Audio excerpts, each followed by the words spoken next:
Assalamualaikum warahmatullahi wabarakatuh. Perkenalkan, kami dari Universitas Islam Negeri Jakarta, Fakultas Ekonomi dan Bisnis, Prodi Ekonomi Bangunan, semester 3, kelas D. Izin memperkenalkan diri.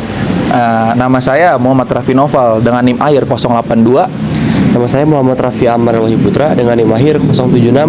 Nama saya Muhammad Lutfi Amim dengan NIM AHIR 135. Nama saya Umar Zidan dengan NIM 130. Nama saya Arsyad Sudrajat dengan NIM AHIR 083. Dan nama saya Reza Rizky Ramadan dengan NIM AHIR 077. Oke, di sini kami bertujuan untuk memenuhi tugas ekonomi regional, di mana kita datang di suatu kabupaten Bandung dengan tujuan lebih tepatnya Ciwidey, dengan tujuan untuk menanyakan perspektif dan permasalahan yang dihadapi oleh pengelola kebun stroberi. Nah, dari masalah itu bisa di breakdown menjadi 3 poin, yaitu mulai dari fiskal, dari moneter, hingga sosial. Oke. Mungkin sekian dari kelompok kami. Langsung saja kita ke inti temanya. Ditunggu.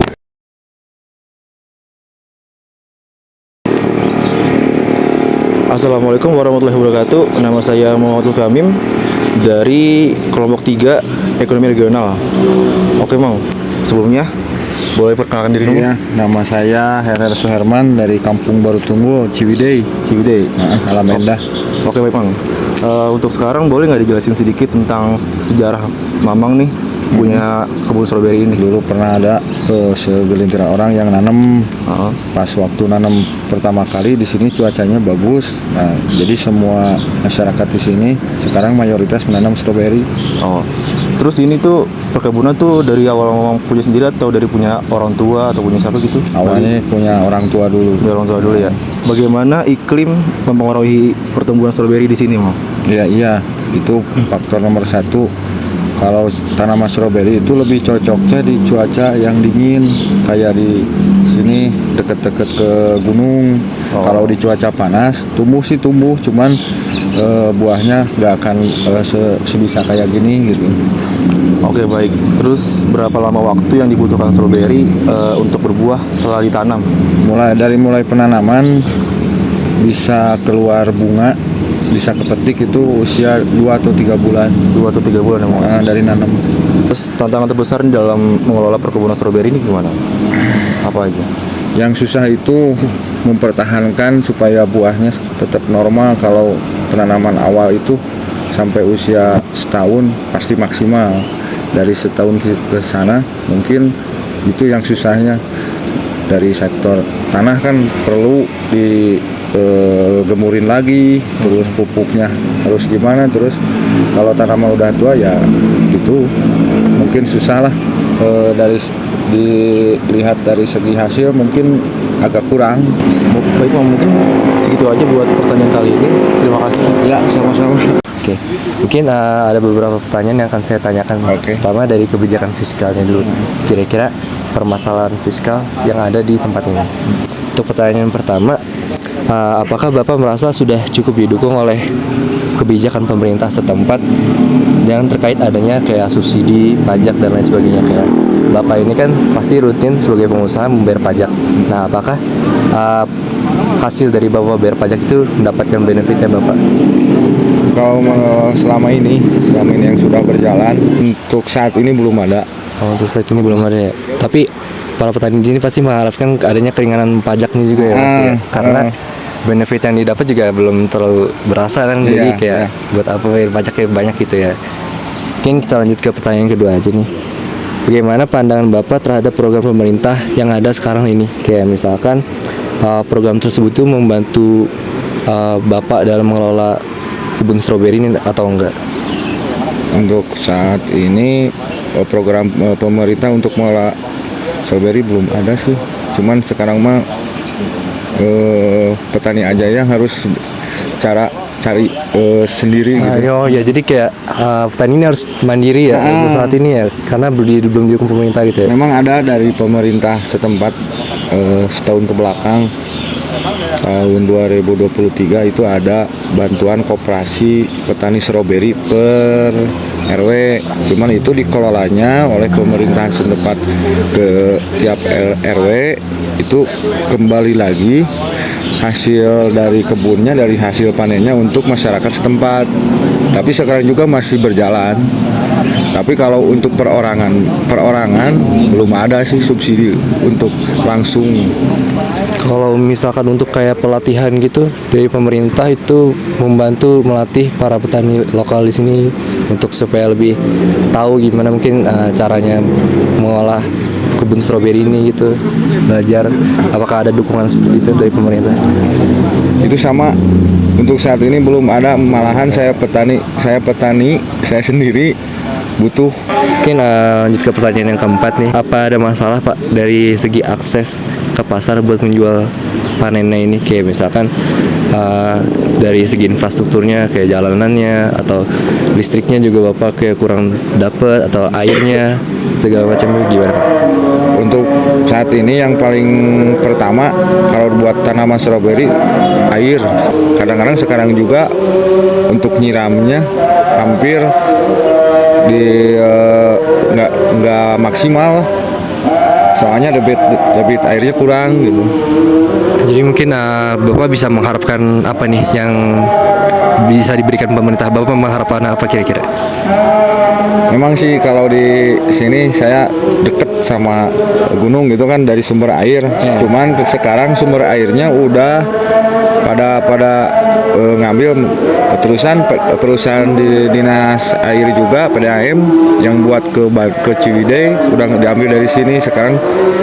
Jadi orang sini agak kurang lah gitu. Ya mudah-mudahan kalau untuk kedepannya khususnya masyarakat di sini ada lagi sumber air untuk khusus masyarakat di sini. Mungkin untuk masalah fiskal segitu aja. Mungkin nanti ada pertanyaan lain dari segi sosial dan moneternya. Mungkin nanti bisa ditanya sama teman saya. Oke Pak, lanjut ke pertanyaan yang kedua, yaitu tentang kebijakan moneter. Apakah Bapak memiliki akses dari pinjaman atau kredit usaha dari bank atau lembaga keuangan lainnya, dan apakah bunganya terjangkau? Jadi semisal Bapak waktu itu sebelum mendirikan kebun ini, apakah Bapak meminjam modal dari bank atau emang modal dari sendiri? Untuk yang pertama kali memang saya udah punya modal sendiri, cuman karena untuk modal stroberi itu modalnya cukup agak lumayan besar. Waktu itu saya kurang, emang saya pernah pinjam ke bank gitu. Tapi pinjam ke bank juga kalau masalah bunga itu normal aja, nggak sampai nggak itulah gitu, biasa. Terus lanjut, jika ada kredit atau misalnya Bapak tadi minjem ke bank, itu prosedurnya gampang nggak Pak kok buat modal akses ke tanaman ini, ke apa Bapak ingin membuat usaha stroberi ini, akses modal ke banknya itu prosedurnya gampang atau susah? Disebut gampang sih, emang ada prosedurnya, disebut susah, tapi kalau untuk modal pertanian hampir lancar-lancar aja. Oke, kita lanjut ke pertanyaannya. Bagaimana Bapak mendapatkan akses benih, pupuk atau alat pertanian? Apakah harganya itu terjangkau buat petani ini atau enggak dari pemerintah ada subsidi dari benih, pupuk atau alat pertanian lainnya Pak? Untuk saat ini belum ada. Malahan untuk bibit juga saya ngambilnya dari pengembang. Dari segi harga juga emang kalau bibit unggul awalnya sih mahal, cuman karena nanti produksinya lebih bagus ya, namanya juga petani ya pasti dibeli. Kalau masalah bibit, terus masalah pupuk, sekarang harga terus-terusan melonjak. Kalau dulu mah kan ada subsidi pupuk juga, terus sama obat, kalau sekarang nggak ada. Berarti Bapak mengharap banget dapat subsidi karena itu mempengaruhi faktor produksi yang bikin Bapak ngeluarin modal sedikit tapi untungnya jadi banyak karena subsidi itu. Ya kalau kayak saya gini petani kecil, saya mengharapkan sih ada subsidi gitu. Mungkin itu aja Pak untuk pertanyaan kebijakan moneter. Nanti ada pertanyaan selanjutnya itu tentang kebijakan sosial. Oke. Terima kasih ya Pak. Ya, sama-sama. Oke. Sebelumnya perkenalkan ini dari salah satu pengelola yang ada di kebun stroberi Ciwidey. Izin A, nama saya Raffi. Junaidi. Ya. Oke, kali ini saya akan menanyakan atau meneliti kebijakan sosial. Di sini saya ingin menanya Kang, bagaimana dampak usaha kebun stroberi Akang pada kesejahteraan keluarga Akang? Dampaknya Kang. Alhamdulillah dampaknya mah lumayan lah. Jadi perekonomian ada peningkatan. Ada peningkatan. Bedakan dengan sayuran. Kalau stroberi mah kita bisa panen 2 hari sekali. Stroberi mah gitu. Jadi pembayarannya bisa langsung tunai lah gitu. Kalau nggak harus nunggu 3 bulan. Kalau stroberi, sayuran kan 3 bulan baru panen. Nah, di sini tuh ada berapa tenaga kerja sih Kang? Paling satu kebun paling ada 2 orang lah. Ada 2 orang. 2 orang paling gitu. Gimana tugas kebunnya aja gitu. Kalau sistem pengupahannya sendiri gimana nih Kang? Kalau pengupahannya mah sistemnya per hari. Per hari. Cuman nih hitungannya dari pagi jam 7 sampai jam 12. Oh, ada shiftnya berarti? Ada jam 12. Kalau misalnya mau lebih sampai jam 4 itu masuk lemburan gitu, kerja lemburan tambahan. Tambahan berarti. Kebanyakan ke pertanian mah setengah hari. Setengah hari dari pagi sampai siang. Jam 7 sampai jam 12. Di pekerja di sini tuh mendapatkan angsuran kayak perlindungan sosial nggak sih dari pemerintah ke pengelola atau dari pengelola ke pekerjanya sendiri langsung gitu? Oh, nggak ada. Kalau dari pemerintah paling kebijaksanaan dari pengelola kebun aja. Berarti full yang itu tuh dari pengelola sendiri. Pengelola sendiri. Kalau misalnya kalau tunjangan misalnya seperti THR, betul, gitu kan dari sendiri aja itu mah. Jarang ya, pemerintah mah jarang gitu. Kepinginnya mah ada sih. Iya. Kepinginnya mah ada bantuan dari pemerintah gitu buat kesejahteraan pekerja gitu kan. Nah, kalau di sini tuh kebun stroberi punya komunitas nggak sih Kang untuk di masyarakat sekitar sini? Kan ini mayoritas di sini kan kebanyakan stroberi ya. Kira-kira gimana nih Kang? Ada komunitas petani stroberi, ada kadang-kadang pedagang juga, ada komunitas pedagang stroberi juga ada. Cuman paling per kelompoknya ada sekitar 10 orang, nggak banyak, 5 orang gitu. Paling pertemuannya paling seminggu sekali. Seminggu sekali ya. Ada penyuluhan dari kalau ada obat pertanian yang baru kumpul-kumpul. Oh, itu obatnya itu yang dari pemerintah buat ke petani-petani. Kalau bibit stroberi yang dari pemerintah itu yang kan turun ke pengelola tuh misal, itu bayar nggak sih bibitnya atau apanya gitu? Bayar sih. Tetap bayar aja. Tetap bayar. Cuman orang kalau satu kelompok paling dikasihnya misalnya 20 bibit, nanti dikembangin gitu. Jarang sampai banyak. Berarti hitungannya dikasih bibitnya ntar disuruh ternak sendiri. Ya, gitu. Kembangin sendiri gitu aja. Kasih induk lah gitu lah. Iya, dikasih induknya. Gitu. Tapi itu harganya keberatan nggak Kang kalau dari pemerintah? Kalau ngasih bibit, ngasih pupuk gitu? Kalau harga masih enggak sih. Masih stabil. Stabil dengan ininya. Cuma kendalanya gitu aja, kalau stroberi mah cuaca berarti problemnya cuaca. Kalau musim hujan lah udah aja nggak pada panen, pada busuk semua stroberi. Oke lah kalau begitu. Oke, cukup sekian pertanyaan tentang kebijakan sosial. Makasih ya Kang. Ya, sama-sama.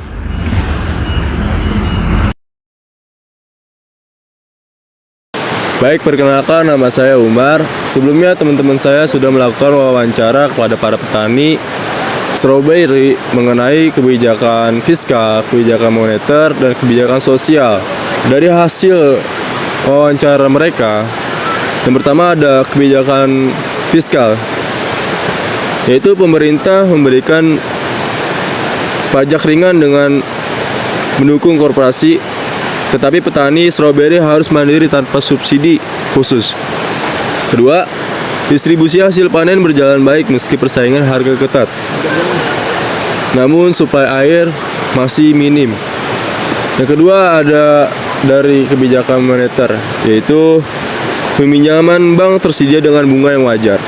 tetapi bantuan finansial dan subsidi alat pertanian minim. Yang ketiga ada dari kebijakan sosial, yaitu usaha kebun stroberi berdampak positif bagi kesejahteraan keluarga dan juga masyarakat sekitar, meskipun pekerja belum mendapat perlindungan sosial. Assalamualaikum warahmatullahi wabarakatuh. Saya Arsyad Sudrajat. Di sini akan menjelaskan mengenai kebijakan-kebijakan yang sekiranya bisa diterapkan dari hasil wawancara kami terhadap petani atau pengelola lahan stroberi ya, ladang stroberi di daerah Lembang, Bandung. Nah, yang pertama ini ada kebijakan fiskal. Nah, untuk kebijakan fiskal ini kami mengusulkan untuk pengurangan pajak atau pemberian insentif fiskal gitu. Mengapa? Karena sempat di-mention di atas bahwa harga stroberi yang sedang jatuh. Nah, ini dapat dibantu dengan pengurangan beban pajak dari Pemda gitu atau pemerintah. Nah, tentunya di sini akan membantu mengurangi tekanan ya finansial pada petani sehingga para petani ini bisa fokus meningkatkan produktivitas tanpa harus khawatir dengan kebijakan fiskal yang tinggi gitu. Nah, selanjutnya ada juga pemberian subsidi langsung. Mengapa? Karena dalam wawancara juga disebutkan bahwa air ini menjadi kebutuhan utama gitu yang sulit dipenuhi. Nah, selanjutnya ada juga kebijakan moneter. Pertama ada kita usulkan tuh penyederhanaan akses kredit. Atau juga penurunan suku bunga dengan prosedur yang lebih mudah dan suku bunga yang lebih rendah. Tentunya di sini akan mendorong petani untuk mengambil pinjaman ya guna meningkatkan usaha mereka tanpa harus terbebani oleh bunga yang tinggi tadi gitu.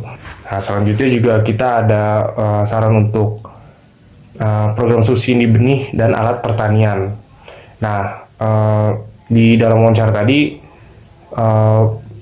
petani ini harus mandiri dalam mendapatkan benih dan alat pertanian tanpa dukungan pemerintah. Nah, subsidi ini akan membantu petani mengurangi biaya input pertanian dan meningkatkan produktivitas. Nah, selanjutnya yang terakhir ada kebijakan sosial. Nah, dalam kebijakan sosial ini kami menemukan atau menyarankan untuk 3 gitu ya. Ada 3 kebijakan sosial. Yang pertama ada peningkatan akses terhadap program pelindungan sosial. Nah, di sini pemerintah perlu memperluas cakupan perlindungan sosial gitu, mulai dari kayak asuransi kesehatan, jaminan hari tua gitu, bagi petani atau pekerja di kebun stroberi itu gitu.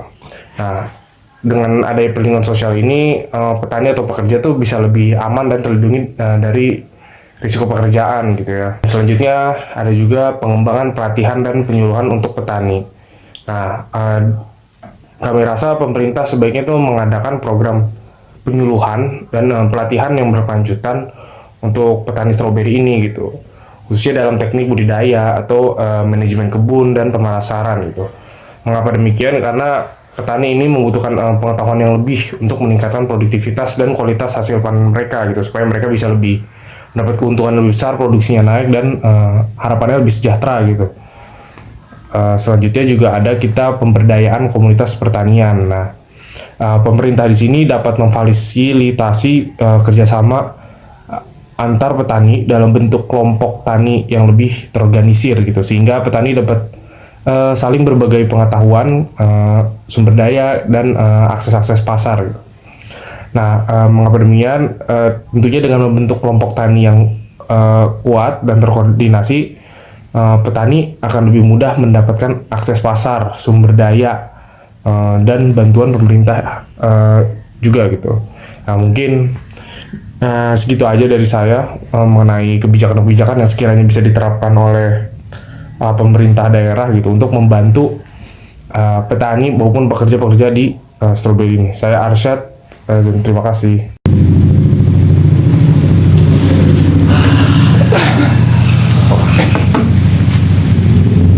Oke, cukup sekian wawancara pada kesempatan kali ini. Kurang lebihnya dari kelompok kami meminta maaf. Wassalamualaikum warahmatullahi wabarakatuh.